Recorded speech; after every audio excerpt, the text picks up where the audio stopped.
ఓం శ్రీ విఘ్నేశ్వర మాత్రే గురుభ్యో సద్గురు అంతర్ముఖానంద వేదవ్యాస భటారక జగద్గురు శ్రీకృష్ణ పరంబ్రహ్మణే నమః.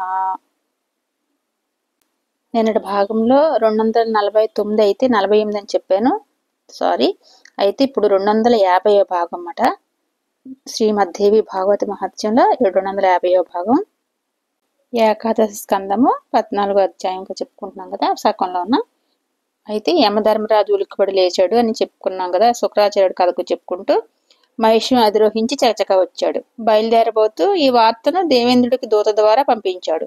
ఇంద్రుడు దిక్పాలకులకు బ్రహ్మదేవుడి ఇష్టమూర్తికి తెలియపరిచారు. అందరూ వెంటనే బయలుదేరి తమ తమ దివ్య వాహనాల మీద క్షణాల్లో అక్కడ చేరుకున్నారు.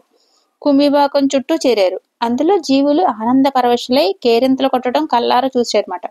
ఆహా, అది నరకకోపం కానే కాదు, పాపాత్ముల కోసం నిర్మించిన భోగకోపంలా ఉందని ఇస్తూపోయారు. కారణం ఏమిటో ఎవరికి స్ఫురించలేదు. ఇక సృష్టిలో పాపానికి భయపడేది ఎవరు?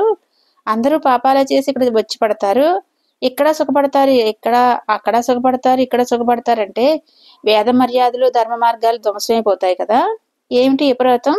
తన సంకల్పాన్ని తానే వృధాపరుచుకుంటున్నాడా ఆ భగవంతుడు? చాలా ఆశ్చర్యంగా ఉందే. ఇలా తర్కించుకుంటున్నారన్నమాట. కొందరు కారణం ఏమిటో తెలియక ఏం మాట్లాడటానికి తోచక తటస్థలే మౌనంగా నిల్చుండిపోయారు. విష్ణుమూర్తి అయితే చతుర్ముఖ దేవేంద్ర యమధర్మరాజుతో చర్చించాడు. కారణం అంతుపట్టలేదు.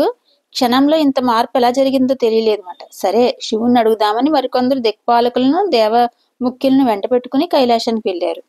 కోటి మన్మథ సుందరాకారుడు, సదా షోడశ వర్షీయునుడు, లావణ్యనిధి, నానాలంకార భూషితుడు పార్వతీదేవిని లాలిస్తూ చంద్రమౌళి దర్శనమిచ్చాడనమాట. హరి విరించి ప్రముఖులు నమస్కరించారు.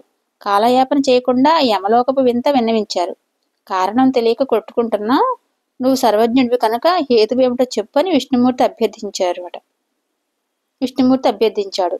శివుడు ముఖపద్మం వికసించింది. చతుర్భుజ, ఇందులో వింతేముంది, విడ్డూరమేముంది? అంతా విభూతి మహిమ, దానికి సాధ్యం కానిది ఏది లేదు కదా. దూర్వాసుడు వచ్చాడు కదా, అతడు పరమ మహేశ్వరుడు కదా.